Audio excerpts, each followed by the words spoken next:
Talokapalaha.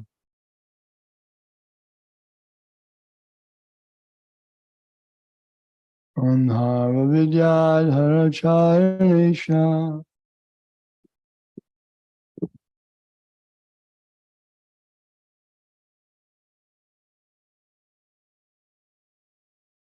Ye yaksharakshoraganatha.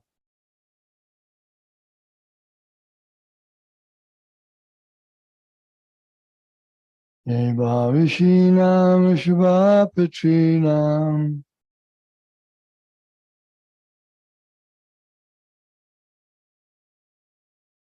Daityendra siddheshvara tani tanavendra.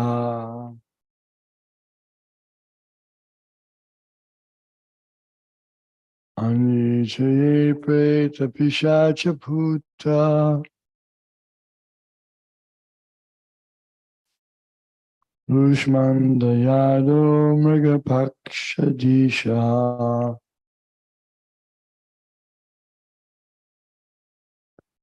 Yakin shiloke bhagavan mahasvad.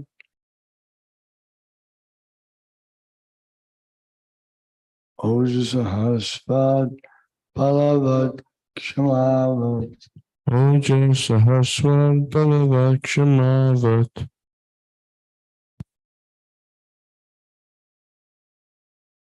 Shri Vidyut Atmavat Adbhutarnam. Shri Hari Vibhutyatmavat Adbhutanam. Tatvam param rupavarashvarupam. Tatvam param rupavarasvarupam. Ambhavo yagyame bhajesha.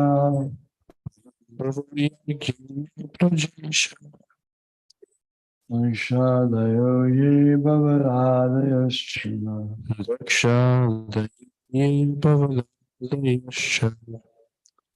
Lokapala Kapala Kaliya Kapala Gandhara Vidyaya Charaneshaya. Gandhara Vidya Harachanisha Yaksharakshoraganata. Yaksharaksho Raganaganata Yevarishina Vishalapatrinam.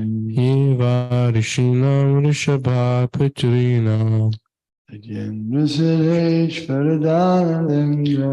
Daikindra Siddheshwara Vindra Anvechaye Preta Pishacha Puta.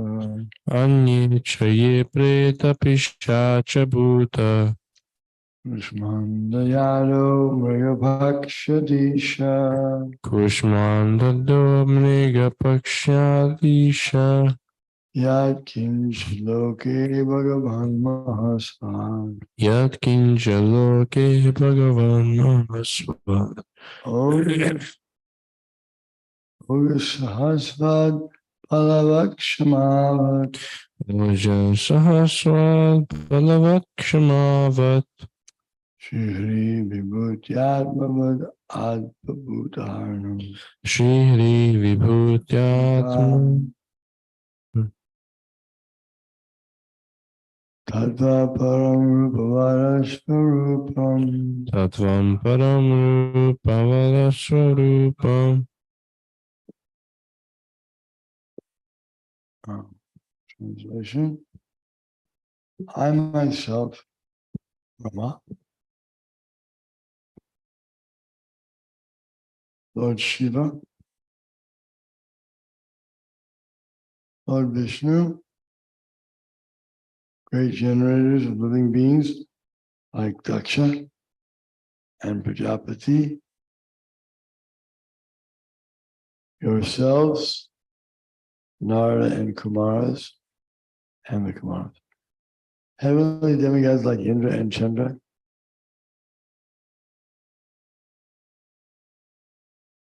leaders of the Purloka planets, leaders of the earthly planets, leaders of the lower planets, leaders of the Gandharva planets, leaders of the Vidyadhara planets, leaders of the Charnaloka planets,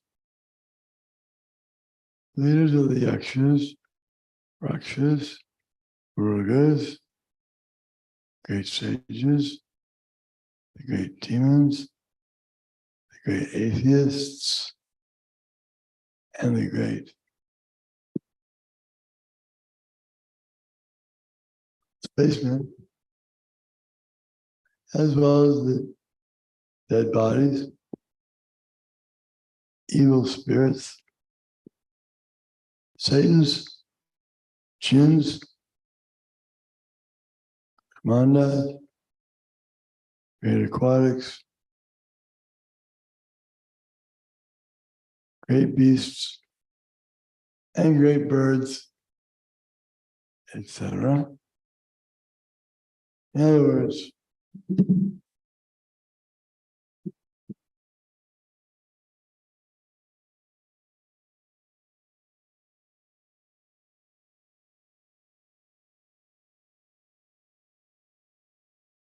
anything and everything which is exceptionally possessed of power, opulence, mental and perceptual dexterity, strength, forgiveness, beauty, modesty, opulence, and breeding, whether in form or formless, may appear to be the specific truth and the form of the Lord, but actually they are not so. Actually, they are not so. They are only a figment of the transcendental potency of the Lord. Purport? Read the purport? Yes. Those in the list given above, beginning from the name Brahmaji, the first living creature within the universe, down to Lord Shiva, Lord Vishnu, Narada, and other powerful demigods, men, supermen, sages, rishis, and other lower creatures of extraordinary strength and opulence, including the dead bodies, Satans, evil spirits, jinn, aquatics, birds and beasts, may appear to be the Supreme Lord, but factually none of them is the Supreme Lord. Every one of them possesses only a fragment of the great potencies of the Supreme Lord. The less intelligent man is surprised to see the wonderful actions of material phenomena, as the aborigines are fearful of a great thunderbolt, a great and gigantic banyan tree, or a great lofty mountain in the jungle. For such undeveloped human beings, merely the slight display of the Lord's potency is captivating. A still more advanced person is captivated by the powers of the demigods and goddesses. Therefore, those who are simply astonished by the powers of anything in the creation of the Lord, without any factual information of the Lord himself, known as Shaktas, are worshippers of the great powers. The modern scientist is also captivated by the wonderful actions and reactions of natural phenomena, and therefore is also a Shakta. These lower grade persons gradually rise to become Sodyas, worshippers of the sun god, or Ganapatyas, worshippers of the mass of people as Janata, Janardana, or Daridra Narayan, etc., in the form of Ganapati, and then rise to the platform of worshipping Lord Shiva in search for the ever-existing soul, and then to the stage of worshipping Lord Vishnu, the Supersoul, etc. Without any information of Govinda, Lord Krishna, who is the original Lord Vishnu, in other ways, who is the original Lord Vishnu. In other ways, some are worshippers of race, nationality, birds, beasts, evil spirits, Satans, etc. The general worship of Shani Dev, the Lord of distressful condition, and Shitala Devi, the goddess of smallpox, is also common to the mass of people. And there are many foolish men who worship the mass of people, or the poor class of men. So different persons, societies, and communities, etc., worship some of the potent manifestations of the Lord, wrongly accepting the powerful object as God. But in this verse, it is advised by Brahmaji that none of them is the Supreme Lord. They are only borrowed plumes from the original Almighty Lord Sri Krishna. When the Lord advises in Bhagavad Gita to worship Him alone, it is to be understood that worshiping Lord Krishna worshiping Lord Krishna includes worshiping all that is mentioned, because He, Lord Krishna, includes everyone.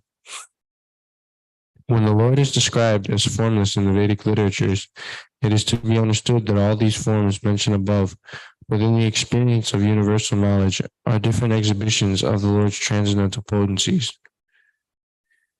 only, and none of them factually represent the transcendental form of the Lord. But when the Lord actually descends to the earth or anywhere within the universe, the less intelligent class of men also mistake Him to be one of them, unless they imagine the transcendence to be formless or impersonal. Factually, the Lord is not formless, nor does He belong to any of the multi-forms experienced within the universal forms. One should try to know the truth about the Lord by following the instruction of Brahmaji.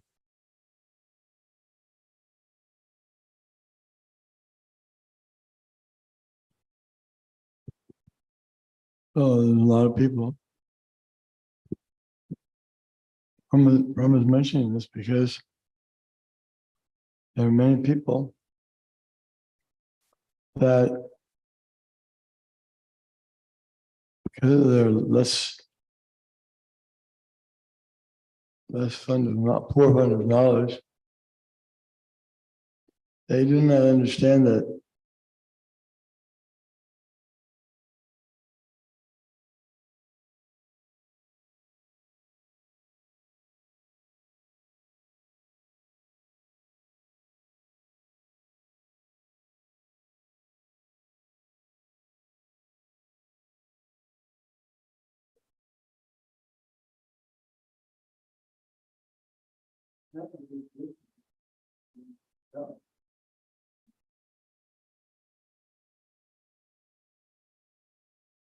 different species to utilize for carrying out their terms of reactions in the material world. Amazing mystic powers.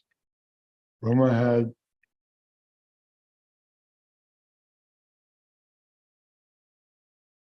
that's why Hiranyakashipu became captivated.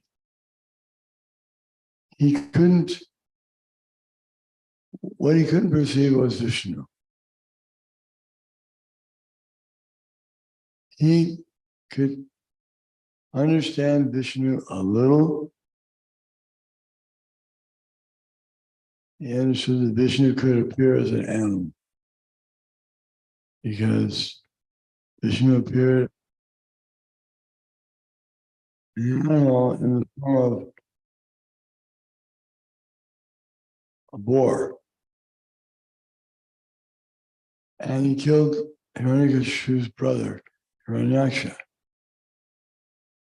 So therefore he was afraid that Vishnu can take different forms like animals, giant animals. But one can't limit Vishnu by one's own imagination or one's own abilities. So Hiranyakashipu naturally couldn't understand that Vishnu was going to be able to come up with another plan that would outsmart Hiranyakashipu. Hiranyaksha was not able to outsmart Vishnu, but Hiranyakashipu thinks he will be. This is what happens when people put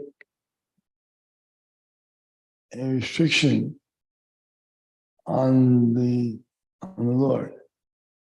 Lord can't be restricted by anyone's limits. He's unlimited. Ananta. He's greater than everyone. Asmorga, no one is equal to him or greater than him.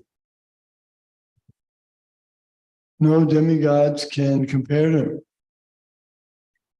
No creatures.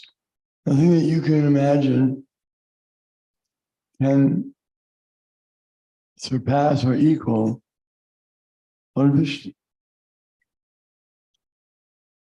That's why Vishnu is the Supreme Personality of Godhead. He's accepted. No one can compare to him.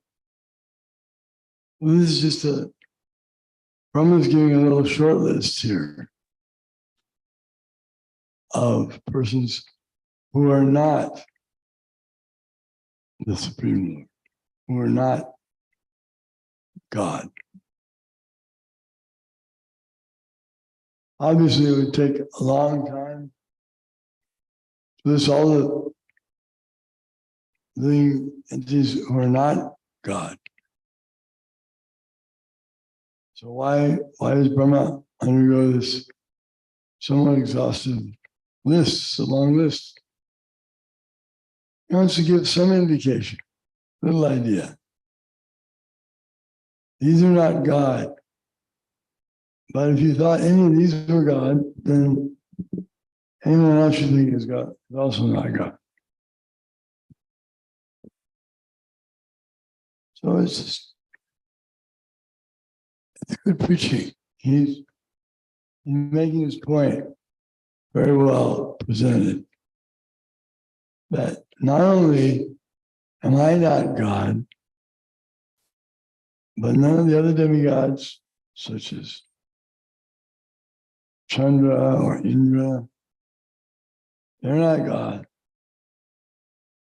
The evil spirits are not God. Worshippers of ignorance, as we hear about those who worship in the mode of ignorance, or ghosts and spirits, and those who worship ghosts and spirits. So Krishna says, Yanti Deva Vrata Devan, Trin Yanti Patri Vrataha, Tan Yanti Bhuteja, Yanti Yadmaji Yogama. Those who worship demigods will take birth among such beings. Those who worship forefathers will take birth on such planets. Those who worship ghosts and spirits, they'll also take birth in those communities. And those who worship me will come and live with me. That's all explained there. Summarized. Krishna summarizes everything. And Krishna's abode is far greater than anyone else's abode, because all the other abodes, they're marked within time. They have their period of when they're open and when they're not open, when they're manifest and they're not manifest. And beginning with Brahma. Brahma Bhuvana Loka, Brahma Bhuvana Loka,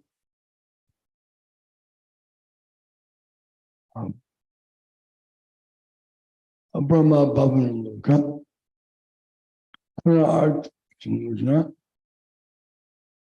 Ontaya, Punardhamajite. One who, all from the highest planet in the material down to the lowest, all are places of misery. Brahma Bhuvana Loka, Puna Arvitanardana. Birth and death, repeated birth and death take place there.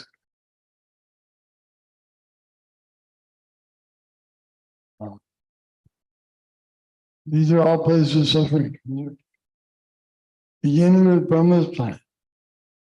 So you just have to be a little intelligent and scan Krishna's Bhagavad Gita and you have all the answers. Because Krishna has already answered this question that Narada asked Brahma. Krishna says, no, Brahma is not supreme. From the beginning of the material down to the lowest, from the up to the down. They're all places of misery. And repeated birth and death take place. But then Krishna says, don't worry, those who take birth of me, they never take birth again. That's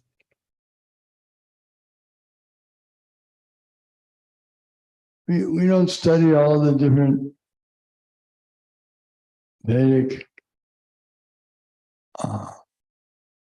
texts or readings on different subjects, different personalities, like Takshaka have big snakes.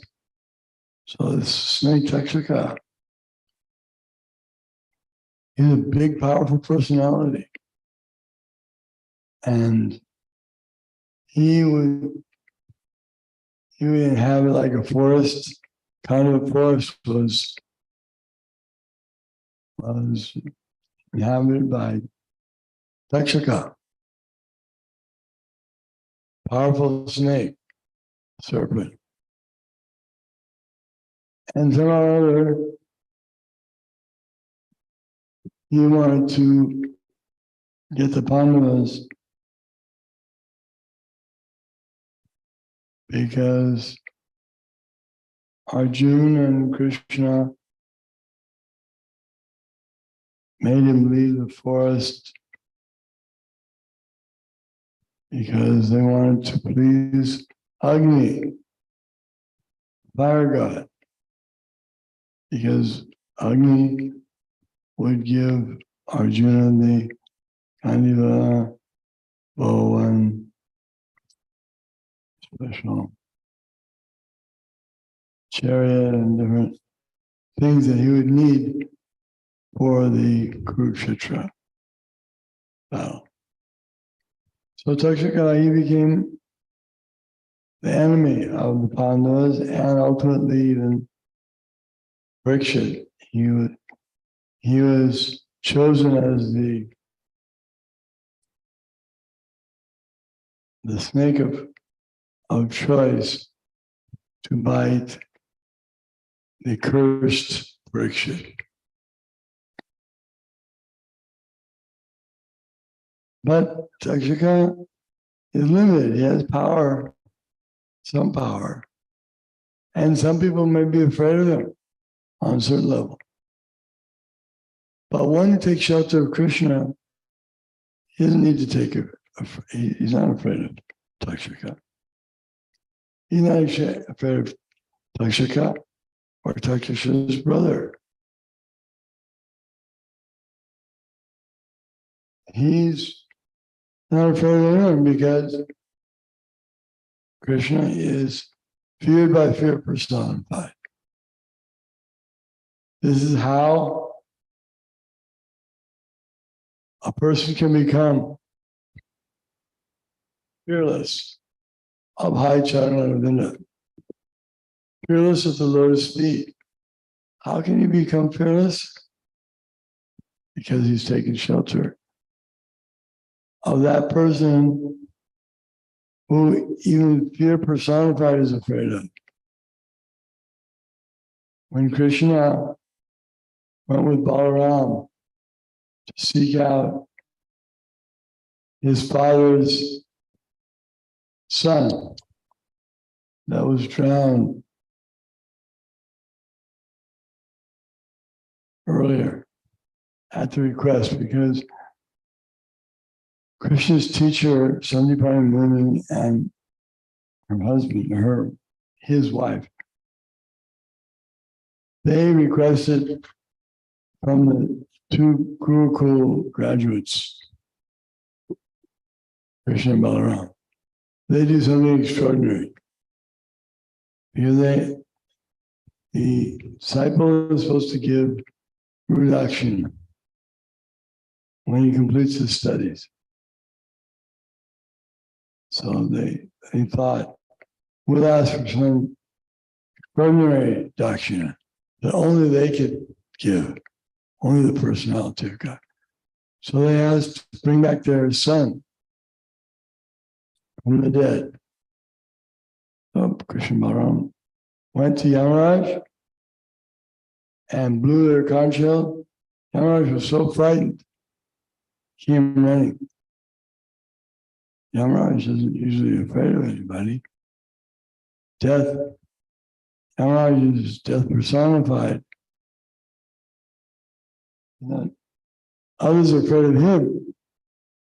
He's not usually afraid of others. But he was afraid of Krishna and Balaram, so he came. And immediately, whatever he asked, whatever they asked for, he gave. Same with all the demigods. Same with the demons. Demons, of course, they don't like to agree to follow Krishna's instruction. But ultimately, if they don't, they'll be forced.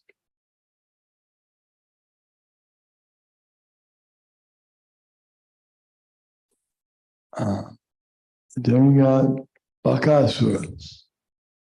When Krishna was a little boy, he was attacked by Kamsa's Bakasura. And Bakasura was so powerful that the demigods, all the demigods tried to defend Krishna, to protect him. And they used their best weapons against Baka, but they couldn't defeat Baka. So Krishna defeated Bakasura according to the Garga Samhita. Quite an elaborate description of that battle fight. That Krishna only defeated Baka after it was proven. Even the demigods couldn't, using their best weapons, couldn't do anything against Bakasura. And Bakasura was defeated by Kamsa. So Krishna defeated Kamsa and Bakasura and all the other asuras. This is a little indication of Krishna's strength. He can defeat everyone. And so someone may say, what happens if someone makes some Wi-Fi, some scientific invention, and it keeps growing and it gets bigger? Like we've had some in the past, some of these Frankensteins and different things. No, it's not possible, because God has unlimited potency. There's no calculating or estimating, beyond our ability to comprehend or to imagine. That's a little indication of God, beyond our imagination. So better not to try to speculate, but we have here a good list of creatures, very powerful creatures in that one finds in this world today. In the material world, you can find all these living entities. But you'll find that they're very inconsequential to Krishna, to God. And if not, you can just compare them. We were pointing out that even their lifespans are so short, how can they be compared to God? God lives in a place that his Swadhama, his abode, Parastasmat Bhavunya Yakta Vyaktat Sanatanam, when all other planets are unmanifest, still the Lord's abode is always manifest. It's never unmanifest. Like the material planets, at certain times they're not manifest. How can they be supreme if they're not even manifest sometimes?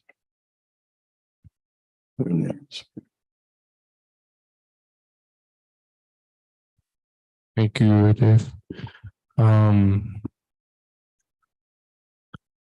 I liked what you were saying about Takshaka and that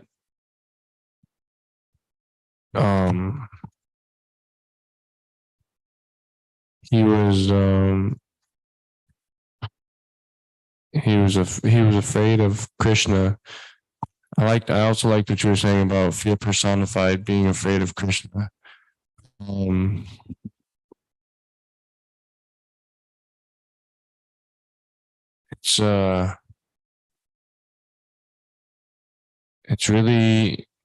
It's really nice when we have someone so caring as Krishna, and when we take shelter of him, it's so nice because when we do this, we have fear. I mean, one time I heard from someone that Govindadasi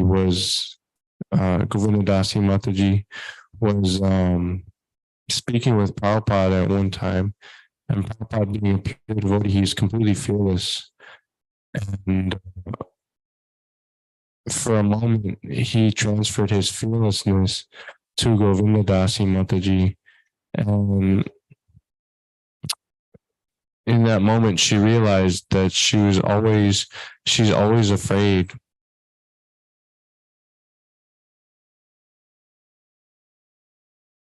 of death, while very afraid of birth, old age, and disease.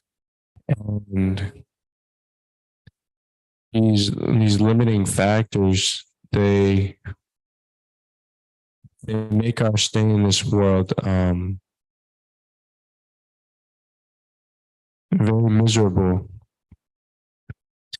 So if we're able to take shelter and become fearless, then there is some hope for us.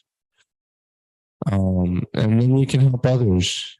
That's the main thing about this Krishna consciousness movement. I was hearing His Holiness Radhanath Swami, and he was saying in a lecture that he was giving that Prabhupada would say that this Krishna consciousness, he said that Prabhupada said that the Krishna consciousness movement means feeling for the suffering of other people. So when we become fearless, then we can show other people that they have nothing to worry about. They just have to surrender to God, and God will take care of their worries and their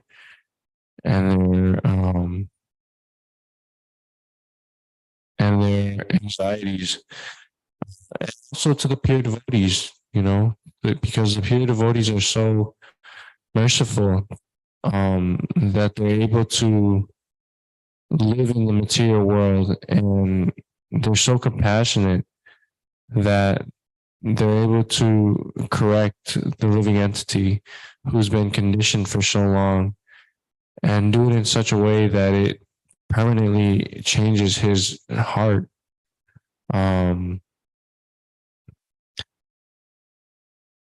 This is what and this is why the pure devotee is so dear to Krishna, because the pure devotee, he makes the conditioned living entity think that the pure devotee, he gives the conditioned soul the knowledge to transcend this material world, to not be encaged in this material body for another birth.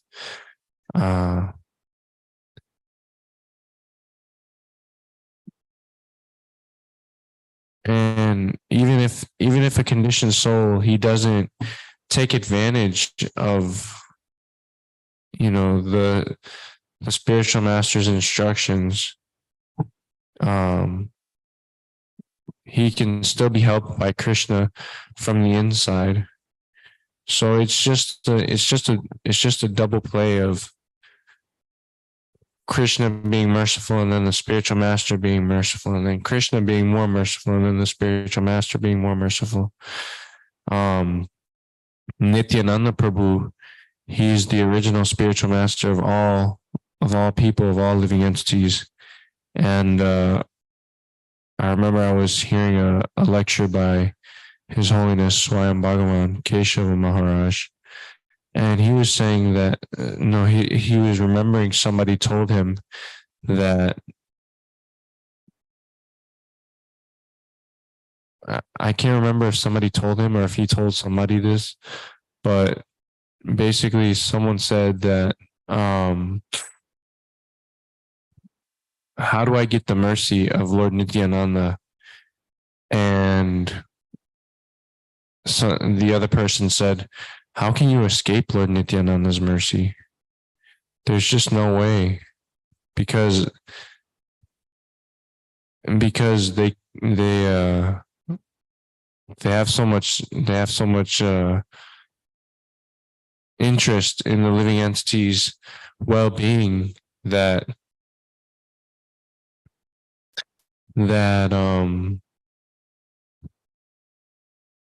it, just thinking of what Lord Nityananda did for Jaya and Madhai, it's amazing. We were talking about this with a devotee, and Jai Shishi Gornitai, and basically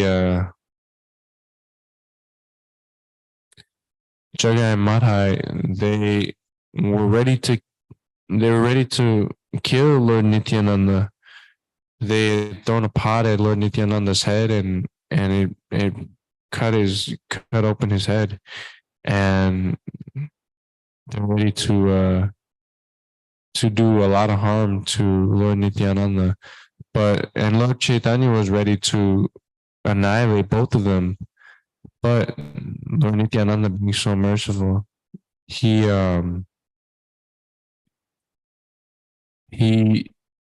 pleaded with Lord Chaitanya not to